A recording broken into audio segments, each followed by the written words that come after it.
এটা কিয়ামতের আলামত।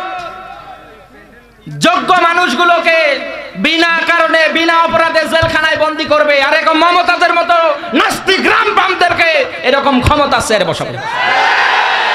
এইটা কিয়ামতের লক্ষণ। যোগ্য মানুষের সম্মান পাবে না।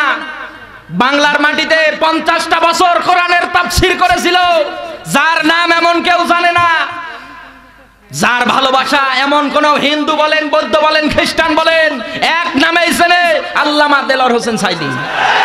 আমাদের এই কলিজার রত্ন জীবনের শেষ চাওয়া পূরণ করতে চায়, নীলফামারী বাসী পূরণ করতে দেয় না জালিমের বাচ্চাগুলো। যেই মানুষটার বিদ্যা বয়স, তারপরে আবারও চায় এই কোরআনের ময়দানে এসে কোরআনের কথা বলতে, যে মানুষটা বিদ্যা বয়সে গিয়েছে, হাঁটতে পারে না, হুইল চেয়ারে চলে, এই মানুষটার জীবনের শেষ ইচ্ছা আরেকবার আল্লাহর নবীর রওজা জিয়ারত করা।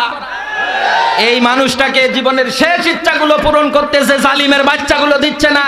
এই কোরআনের ময়দান থেকে আওয়াজ তুলতে চাই, আল্লাহর কাছে বিচার দিচ্ছি। হযরতে নূহ নবী যেমন দোয়া করেছিল, আল্লাহ কাফেরদের একটা আন্ডা বাচ্চাকেও দুনিয়ায় বাঁচিয়ে রাখবা না। খেয়ে না খেয়ে দিন প্রচারের কাজে নিজেকে দিয়ে সবিলিয়ে, তায়েফের কাফেরেরা চিনল না আলো, দুষ্টু ছেলেদের পিছু দিল লেলিয়ে। পাথরের আঘাতে ক্ষত বিক্ষত হয়ে সারা শরীর থেকে রক্ত ঝরে। হে রাসূল তোমাকে ভুলি আমি কেমন করে। তাহলে আওয়াজ দিতে হবে বাঘের বাচ্চার মতো। কথা বলেন।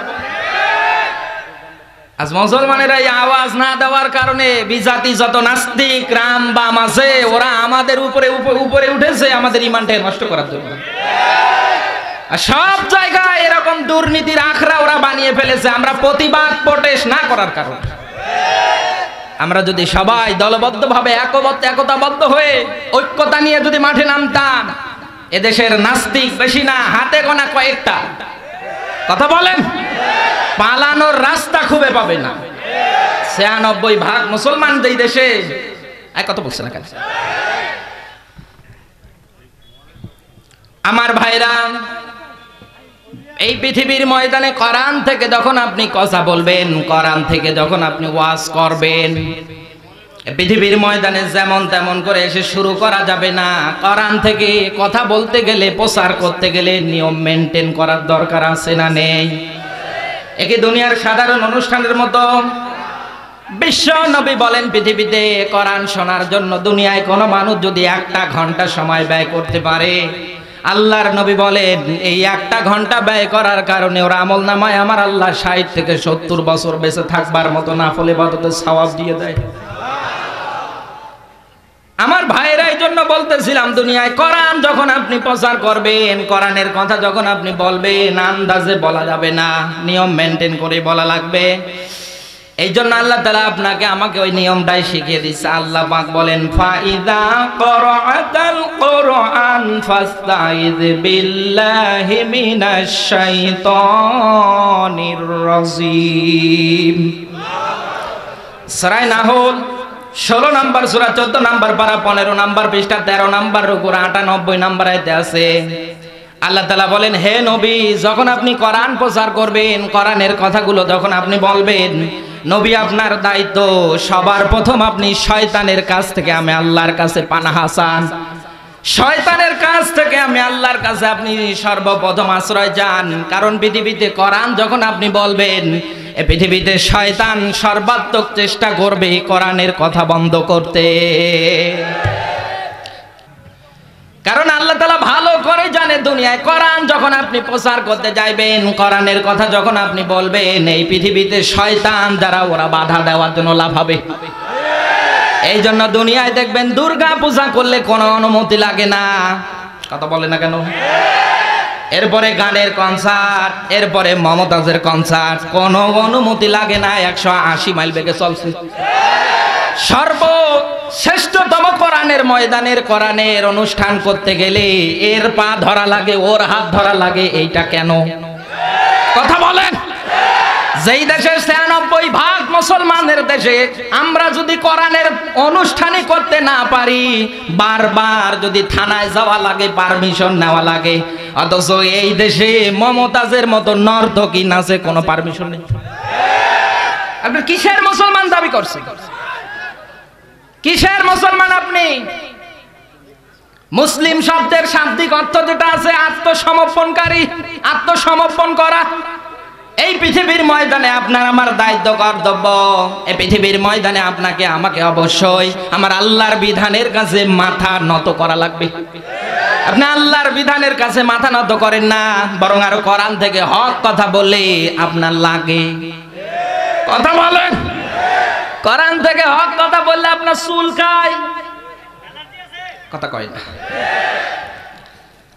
ইন্টারনেটে একটা খবর দেখলাম, এই বাংলাদেশের যাকে মুফতি বলা হয়, গানের সম্রাট, গান জগতের যাকে নর্তকী হিসাবেও বলা হয়, কিছুদিন আগে সংসদে এই আল্লাহর ওলি মুফতি, কথা বলে না কেন, মিজানুর রহমান আল আজহারি ভাইয়ের বিরুদ্ধে কথা বলল, আল্লামা সাইদি হুজুরের বিরুদ্ধে কথা বলল, একটা একটা করে আলেমদের বিরুদ্ধে কথা বলল, যার চরিত্রের কোনো ঠিক নেই। উতুল্লিম বাদা জালিকা জানিম, কথা বলেন।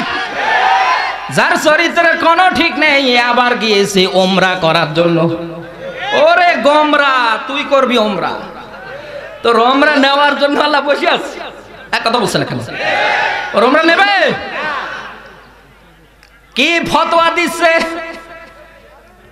কত কিছু বলতেছে। আবার উমরা করতে গিয়েছে সৌদির বিমানবন্দর জেদ্দা শহরে, আবার কনসার্ট করে। এক কথা বলে না কেন? বর্তমানে সৌদির যে বাচ্চা সালমান, এটা নিকৃষ্টতম জানোয়ারের বাচ্চা। যেখানে একটার পর একটা নবী রাসূল এসেছে, সেখানে মদের বার খুলে দেয়, গানের অনুষ্ঠান হয়, সিনেমা হল হয়। কথা বলে না কেন? আমি মুসলিম দাবি করার পরে যদি এই প্রতিবাদ, এই প্রোটেস্টটাও যদি আপনি না করেন, আমার আল্লাহর দৃষ্টিতে আপনি নির্ভেজালি মুনাফিক। আমার ভাইরা, আপনাকে আমি বলতেছিলাম, এই পৃথিবীর ময়দানে যাদের জন্মের সমস্যা আছে, এরাই কেবল পৃথিবীর ময়দানে কোরআনের কথা বললে রাগ করে। বোঝা লাগবে এটা মানুষ না, এটা শয়তানের ভাইরা। ভাই, ওমরা করতে গিয়ে ও আনন্দে আত্মহারা হয়ে ওই জায়গায় কনসার্ট করতে পারছে, ও কনসার্ট করতেইছে। কিন্তু ৯৬% মুসলমানের দেশে গান বাজনার আয়োজন করবেন, কোনো অসুবিধা নেই। কোরআনের আয়োজন করলে এই দেশে ১৪৪ দাঁড়াদাঁড়ি হয়। এই আমার গতকালকের মাহফিল ছিল ঝিনাইদহ, বন্ধ করে দিয়েছে আল্লাহর ওলিরা। কথা বললেন না কেন? বন্ধ করে দিয়েছে। ডিসেম্বরের ১১ তারিখে একটা ডেট নিয়েছে সাতক্ষীরা কলারোয়া, ফোন করে বলছে, হুজুর আল্লাহর ওলিদের যন্ত্রণায় বাঁচি না, হবে না। চিন্তা করেন তো আপনি, যেই দেশে ৯৬% মুসলমান, এই দেশে কোরআনের অনুষ্ঠান হয় না, আরো বাধা হয়। কথা বলে না কেন?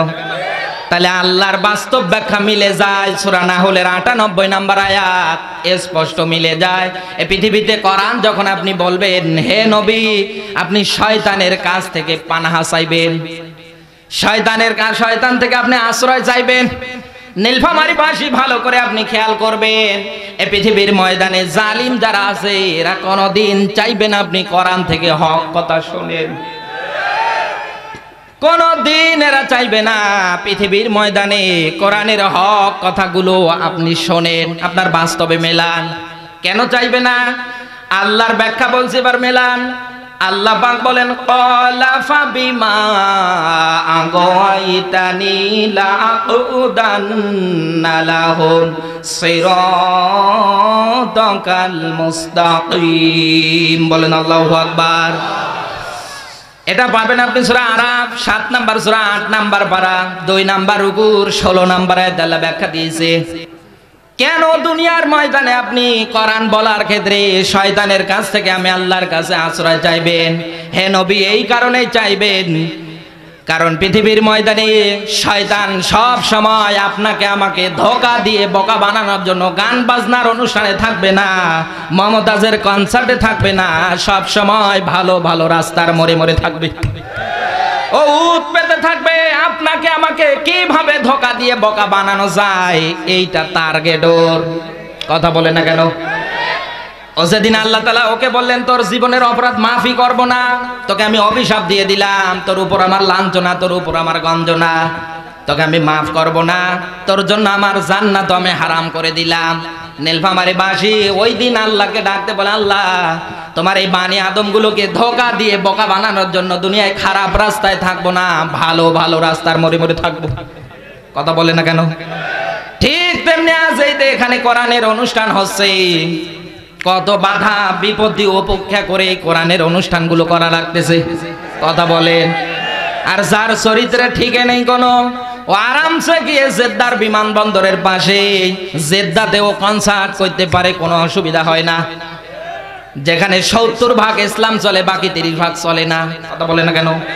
70% ইসলাম চলে, বাকি 30% চলে না, কারণ ওখানে রাজতন্ত্র আছে। এক কথা বলছে না কেন? ওদের সম্পদ, ওদের টাকা পয়সা, ওরা এইভাবে নর্তকীদের নিয়ে গিয়ে নাচায় আর খরচ করে। তা আবার আমাদের এই দেশে সংসদ সদস্য, এটা কিয়ামতের আলামত। যোগ্য মানুষগুলোকে বিনা কারণে বিনা অপরাধে জেলখানায় বন্দী করবে, আর এরকম মমতাজের মতো নাস্তিক গ্রামবামদেরকে এরকম ক্ষমতা চেয়ারে বসাবে। এইটা কিয়ামতের লক্ষণ। যোগ্য মানুষের সম্মান পাবে না। বাংলার মাটিতে 50টা বছর কোরআনের তাফসীর করেছিল, যার নাম এমন কেউ জানে না, যার ভালোবাসা এমন কোন হিন্দু বলেন, বৌদ্ধ বলেন, খ্রিস্টান বলেন, এক নামেই চেনে, আল্লামা দেলোয়ার হোসেন সাইদী। আমাদের এই কলিজার রত্ন জীবনের শেষ চাওয়া পূরণ করতে চায়, নীলফামারীবাসী পূরণ করতে দেয় না জালিমের বাচ্চাগুলো। যেই মানুষটার বিদ্যা বয়স, তারপরে আবারও চায় এই কোরআনের ময়দানে এসে কোরআনের কথা বলতে, যে মানুষটা বিদ্যা বয়সে গিয়েছে, হাঁটতে পারে না, হুইল চেয়ারে চলে, এই মানুষটার জীবনের শেষ ইচ্ছা আরেকবার আল্লাহর নবীর রওজা জিয়ারত করা। এই মানুষটাকে জীবনের শেষ ইচ্ছাগুলো পূরণ করতে যে জালিমের বাচ্চাগুলো দিচ্ছে না, এই কোরআনের ময়দান থেকে আওয়াজ তুলতে চাই, আল্লাহর কাছে বিচার দিচ্ছি। হযরতে নূহ নবী যেমন দোয়া করেছিল, আল্লাহ কাফেরদের একটা আন্ডা বাচ্চাকেও দুনিয়ায় বাঁচিয়ে রাখবা না। এই দোয়ার প্রতি কারা রাজি দেখি নীলফামারীবাসী?